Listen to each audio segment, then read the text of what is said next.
I'm Eric Parsons. I'm a supervising criminalist with the Sacramento County District Attorney's Laboratory of Forensic Services. I've been here for 25 years.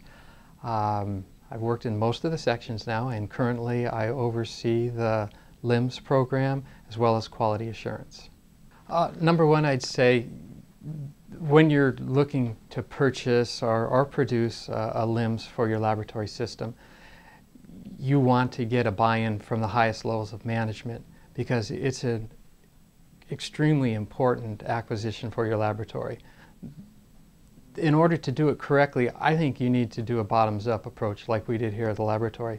And that was we formed a user group that had members from each of the technical disciplines within our laboratory so that everyone could get together, discuss what we needed in the system. And beyond that, we also use these people for the resources, and that we step through all of the functions that take place in our laboratory, and we looked at the flow of evidence as it comes in the door, how it's worked, how it's assigned, and then how the reports are distributed, and then how the evidence leaves. As we went through the process, I don't think there was any one part that was tougher than the other. It was just simply putting one foot in front of the other and honestly going through the process. It can't be a meeting for show. You have to really sit down, roll up your sleeves, and go through every step and work with everyone. And some concerns that you might at first think, well, that's a little bit silly. This is only going to take you another 20 seconds.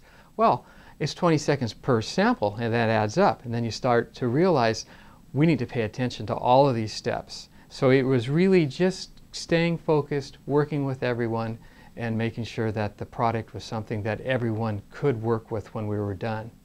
There was a lot of criteria with a system. Number one, it has to be reliable, and it has to be robust. You have to know that you can depend on it, just like you can depend on your telephone. The chain of custody has to be bulletproof within the system. Not everything is going to work as well as you'd like it to, and maybe 6 months or a year into the process, we did continue to meet. And we would talk about, hey, this isn't working quite as well. What can we do to fix this? And we would work with the vendor, and then we also worked internally with our own folks to see if we needed to design a new report or maybe tweak something here or there to make it flow better. I think I'm the happiest that we got the buy-in from our staff and from our laboratory management. That probably produced the greatest benefits to the system because the folks were so involved in the initial process.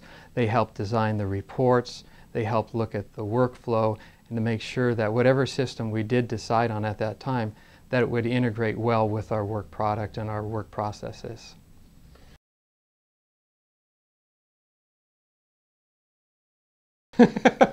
Absolutely.